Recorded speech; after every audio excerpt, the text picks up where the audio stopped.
নমস্কার সুপ্রিয় দর্শক, খবরের প্রথমেই সংবাদের শিরোনাম। শীত কি আবার ফিরে আসছে? হয়তো কয়েকদিনের জন্য ঠান্ডা আবার কিছুটা বাড়বে, তবে এই ঠান্ডা 2 থেকে 3 দিন থাকবে। তারপরেই একবারে বিদায় নেবে ঠান্ডা। ভরা মাঘেও আবহাওয়া ঘন ঘোম সুইং। আবহাওয়া দপ্তর বলেছে পশ্চিমা ঝঞ্ঝার কারণে রাজ্যে মেঘ ঢুকেছে। সেই মেঘ কেটে গিয়ে ফের নামছে তাপমাত্রা।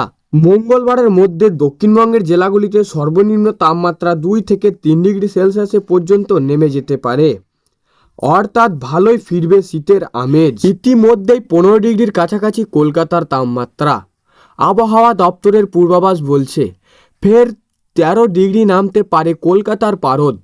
পশ্চিমের ছোবল মারবে শীত। ফের 10 ডিগ্রি নিচে নামতে পারে পশ্চিমাঞ্চলের তাপমাত্রা। বুধবার পর্যন্ত নামবে তাপমাত্রা। আপাতত অবশ্যই একই থাকবে।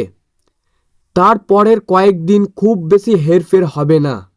সর্বনিম্ন তাপমাত্রা নামলেও দক্ষিণবঙ্গের জেলাগুলিতে সর্বোচ্চ তাপমাত্রা বিশেষ হেরফের হবে না। আপাতত শুকনো আবহাওয়া থাকবে। বৃষ্টির কোনো সম্ভাবনা নেই। দক্ষিণবঙ্গের জেলাগুলিতে হালকা কুয়াশা পড়তে পারে।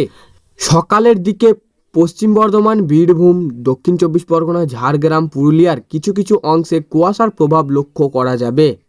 অন্যদিকে উত্তরের শুষ্ক আবহাওয়া বিরাজ করবে। কোনো জেলায় বৃষ্টি বা তুষারপাতের পূর্বাভাস নেই। উত্তরের শীতের আমেজ ছিলই, গত দুদিন তা আরও বেড়েছে। আবহাওয়া দপ্তর বলছে শনিবারের মধ্যে উত্তরের জেলাগুলিতে রাতের তাপমাত্রা অর্থাৎ সর্বনিম্ন তাপমাত্রা 2 থেকে 3 ডিগ্রি পর্যন্ত কমতে পারে। সর্বোচ্চ তাপমাত্রা বিশেষ হেরফের হবে না। দার্জিলিং, জলপাইগুড়ি, কালিম্পং, আলিপুরদুয়ার, কোচবিহার, উত্তর দিনাজপুর, দক্ষিণ দিনাজপুর এবং মালদহ সব জেলাতেই ভোগবে কুয়াশা। জলপাইগুড়ি, কোচবিহার, দার্জিলিংয়ের কিছু কিছু অংশে কুয়াশার কারণে দৃশ্যমানতা 50 মিটার নেমে যেতে পারে বলেই জানিয়েছে হাওয়া অফিস। বেলা বাড়লে অবশ্য কুয়াশাও কমবে।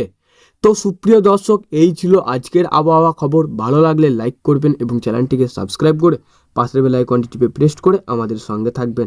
আর আপনি যদি চ্যানেলে নতুন হয়ে থাকেন তাহলে অবশ্যই চ্যানেলটিকে সাবস্ক্রাইব করে রাখুন।